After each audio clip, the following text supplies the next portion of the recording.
شغال تمام. Assalamu alaikum. Ladies and gentlemen, good afternoon to the second day of Xposure, and welcome back again to our seminars and sessions. In this session, our media expert, Mr. Aidan Sullivan, will be taking through a conversation with our Spanish photographer, Antonio Reynoso, about his photography experience. Please welcome Aidan and Antonio. So, ladies and gentlemen, I'm very proud to be sitting here with Antonio, who won the award for photojournalism here last year. And it should be said that this is Antonio's first ever presentation in English. And he's been very kind to agree to be interviewed in English, because my Spanish is absolutely non-existent. So we take that into account and we say, congratulations, Antonio. And could you tell us a little bit about, firstly, what inspired you to become a photographer? Curiosity, I think, and casualty. I was a very curious guy, and always running, always looking for new things. And one day, a camera came to me and seduced me. I'm in love with the camera for a long time. Right. I began to take pictures from sunsets and cats. And after that, I discovered the black and white and the laboratory and its magic. And after that, then suddenly the color appears in my life, full of contrast, full of faces, full of suffering. And I've been taking pictures and telling stories for the last 20, 25 years.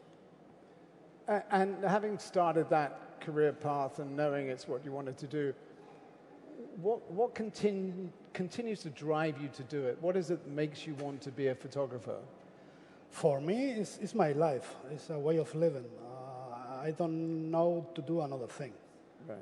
Because for me, the most important thing in life is to live my own life. A life full of things. And photography, for me, full all the things that I need in my life. Right. So I keep going to take it. And when you take your pictures, what do you hope will happen with those pictures? How do you want the public to react? Do you want to see them in magazines or online? It depends. Nowadays it's very difficult to publish because there are no magazines who pay for the projects. For example, I do the long-term projects. Right. I spend a lot of time taking pictures, for example, 2 years, 3 years, 5 years in the same place, and nobody wants to pay for that. Right. So I do that because it's my life. Because for me, the most important thing is the experience, live the experience, know the people, know the news. I don't watch TV, for example. I hate these kind of things. Right. So I prefer stay in the middle of nowhere to try to find what happened over there. So you're an observer? Yes, I think I'm not a good photographer, but I'm a good observer, and that's the reason. I doubt that. And to prove Antonio wrong, we're going to run first of 3 multimedia projects that Antonio has put together. And this one is entitled Snake Kids, and it was shot in Togo in Africa. Let's take a look.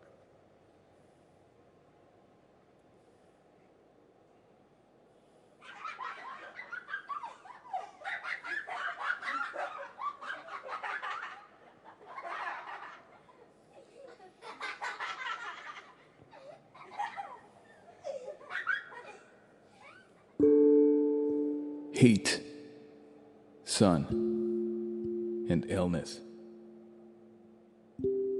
All I see is bodies roaming the savannah in search of food, shelter, and survival. But all there is stones, and more stones. Silence.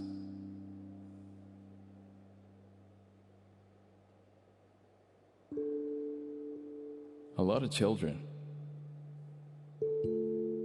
most in neglect, with severe and profound physical or intellectual disabilities.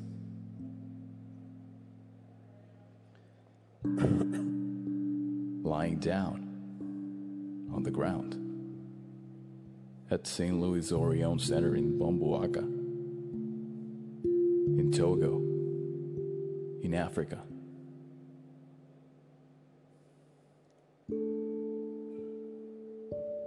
Their new safety home provides specialized and personalized care to try to improve their lives. Children with disabilities, especially girls, are at high risk of physical, emotional, and sexual abuse, as well as being abandoned by their families.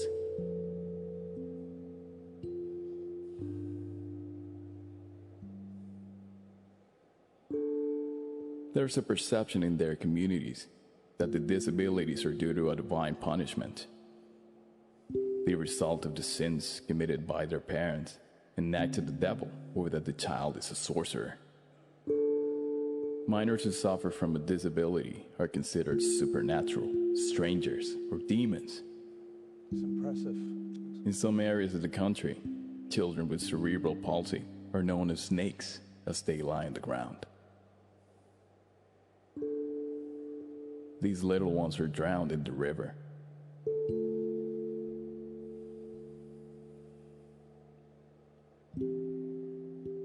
In rituals for the serpent to leave.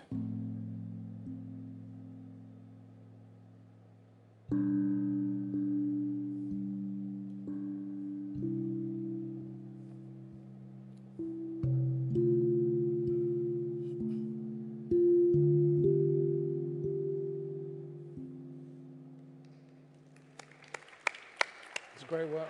Great work. Thank you. So you told me that it's very important to you to seek out stories that aren't in the headlines. Why is that so important to you? For me, the most important, my main thought is everyone is important. Nowadays, there are a lot of photographers taking pictures all around the world, and there are a lot of photographers taking pictures in the same spots. So for me, it's impossible to work like that because for me, there is a lot of noise. I prefer the small places, the hidden stories, the forlorn people.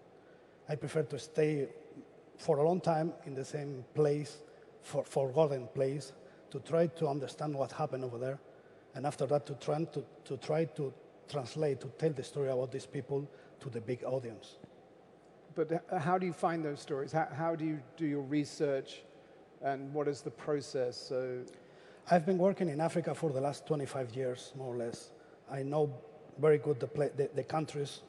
I work mainly in Burkina Faso, in Togo, and Benin, and it's very easy for me because I am a doctor, because I work with several NGOs over there, and I spend a lot of time in the hospital helping the doctors.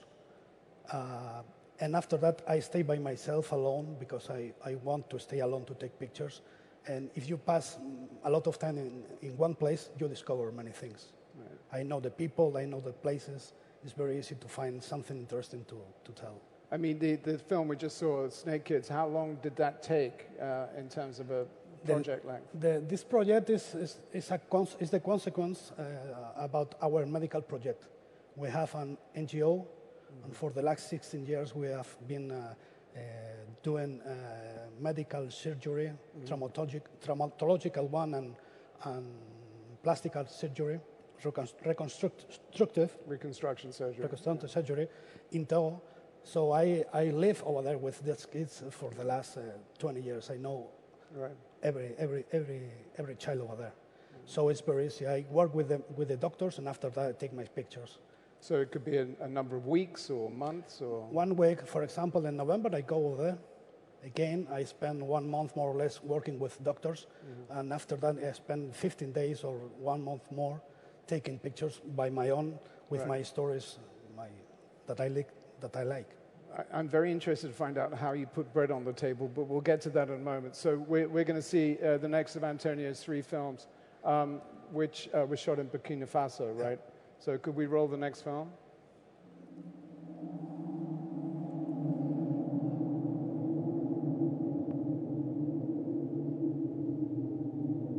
les sorcières, the witches, the soul eaters. At Burkina Faso,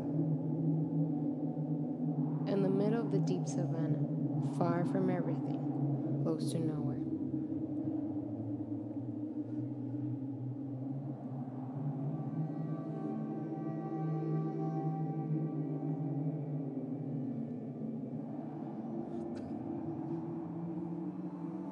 Even today, in the mostly tribal culture, many women are accused for being witches by their neighbors.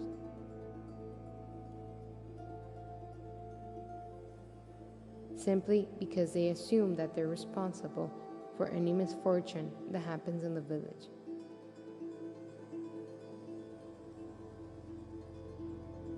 Because of their sheer nonsense, blamed for ignorance, for having disabilities, for superstitions, or simply revenge. They hunt them into their houses, bloodlust, wishing for death in the middle of the savannah.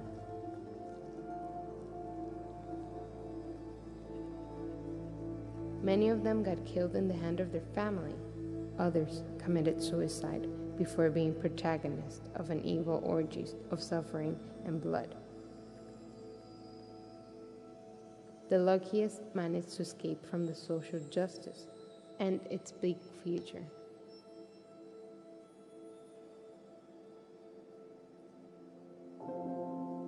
A sneak, still hopeless, destroyed, and lonely course.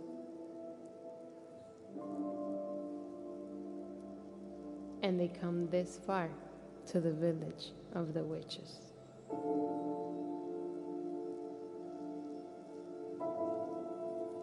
Overcrowded, sleeping and eating on the floor, thanks to the charity of some kind heart.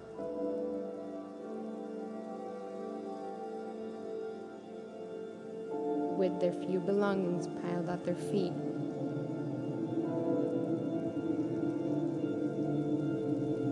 ill, old, forgotten, illiterate, exiled, hoarse, alone. Another hell for woman, woman always cursed, always alone.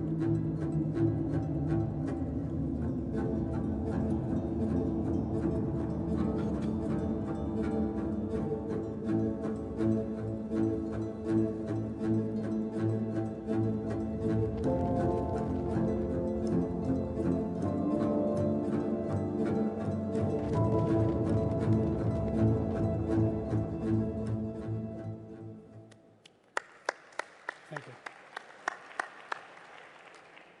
Just to get back to that point, you know, if this process to create one of these multimedia pieces is taking weeks, if not months, how do you fund it? Where do you find the finance to help you, to support you? It's my money, always. I'm a very proud freelance photographer without no money. But when I have money, I spend all the time outside. For example, more or less, I spend 6 months a year traveling, taking pictures, and 6 months at home producing the material and teaching or doing another thing to earn money to go there. So these are totally self-funded? Yes, always. And do you then make them available to non-profits, NGOs, and so on to use?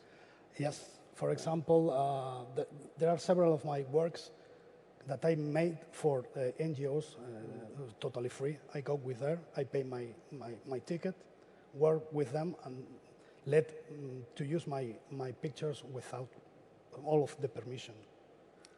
And is that how you gauge the success of a story, is the fact that you're able to have people see it, to give it to people so that they can actually distribute it?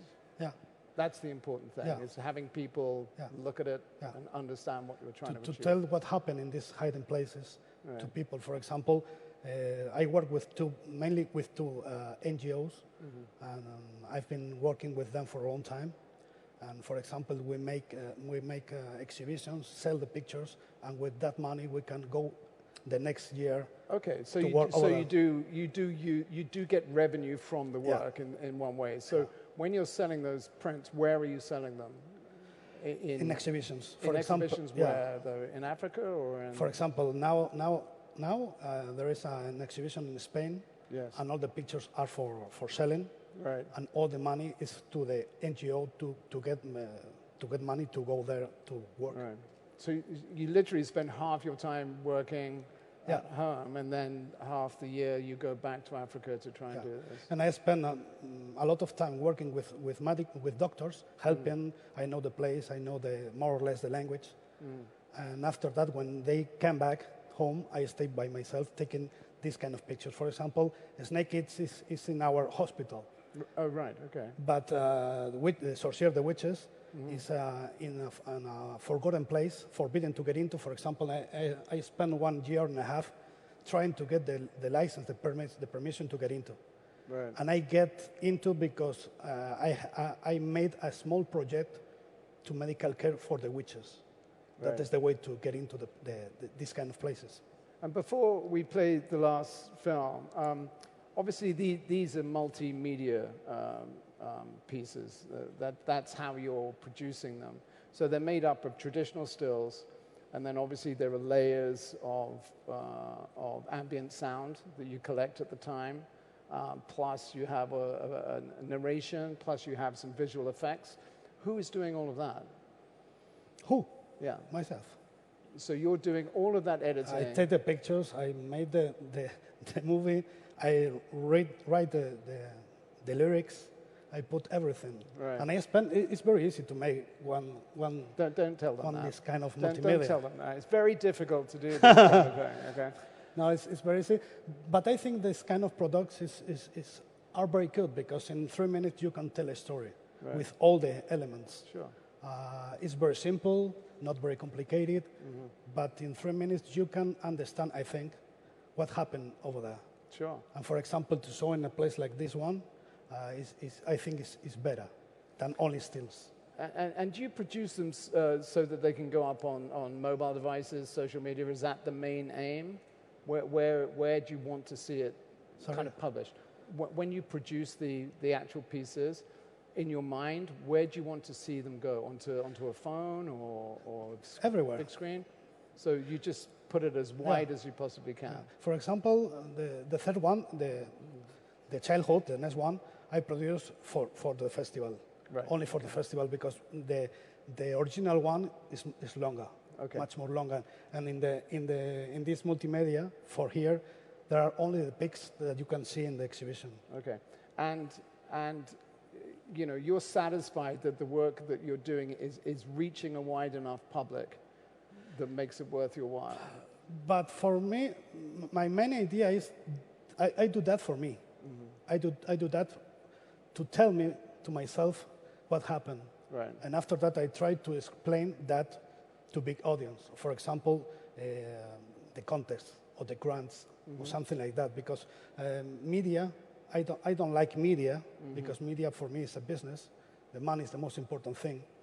I was working with them for a long time, but now, no. I prefer to stay by myself, alone, sleeping in my car in the middle of nowhere because I'm a freelance, I don't have money. And after that, I try to produce this kind of products to sell what happened, to show. And do you put them on your own website? Are they available on your website? I put in my website, my social media, and for example, nowadays there are a lot of contexts for multimedia, for example. Sure. And you can go, you can participate if you are lucky. You can take money to produce the next one. Sure. So it's my life. Obviously, winning awards as you did, the current winner of the Photojournalism Award, that again is a good kind of source of funding. Yeah. If you can enter these awards and get scholarships and for me, it's the main way nowadays. I think it's pretty much for example, everybody. in a contest, for example, last year I won this contest. With that money, I spent 4 months in Africa. Right. So it's crazy. I'm very happy for that.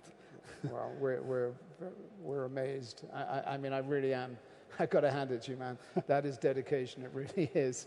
We're going to roll the last film now, and then we'll have another quick chat. So if we could roll the Burkina Faso again.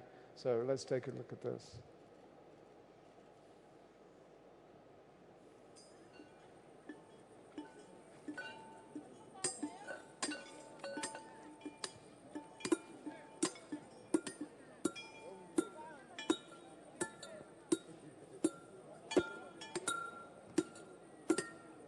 The whole, wandering of battered bodies out of necessity, burly, sweaty, hungry, men, women, children, many children, too many, frantic bodies moving in and out from the depths, day and night, no rest, endless. The sound of improvised mortar fills the air, tons of red dirt coming out relentlessly from the bowels of the earth. Sanam, gold in Moray language from the Mossi tribe of Burkina Faso, all for a handful of gold dust with which to feed the family. From hundreds of feet deep, playing with death, working into the abyss without fresh air, without eating, almost without drinking, full of drugs that give endless power. Underworld, only hitting the wall of the hole, constant hammering, in search of precious gold, sweat, hunger, perennial cough, disease, absence, pain, death. Sanam, gold, somewhere beyond the harsh and inhospitable plains full of rocks. A great light at the end of the tunnel.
Thank you. So, Antonio, I have one last question. So, what is the next project? A lot of them. Say again? A lot of them. You're going to do a lot of them, but do you have anything specific in mind? Next month and November, I came back to Africa to Right. continue with the surgery in Togo. And after that, I want to spend 1 month more taking pictures from the snake kids the kids who suffer this kind of of illness play football. And I want to take pictures about that. And in the south, in the coast in Lomé, there is a big problem with the sea now. The global warming, and the sea is getting to the place, and all the houses, all the places are destroyed. For example, there is one part that now is an island where only lives one person. One person on one island. And one island that is not was an island, no? Sure. And it's very crazy because he lives with the water until the knee. Right. So this is the most proximal. And in January, I'll come back to Ukraine, to the war, Donbas war, to continue a project that I began last year. Well, look, congratulations on your work. Your work is formidable and your dedication even more so. Ladies and gentlemen, please congratulate Antonio. Thank you very much. Good job, man. Thank you, man. That's it. We're out of here. Okay. Thank you, everybody. Thank you very much.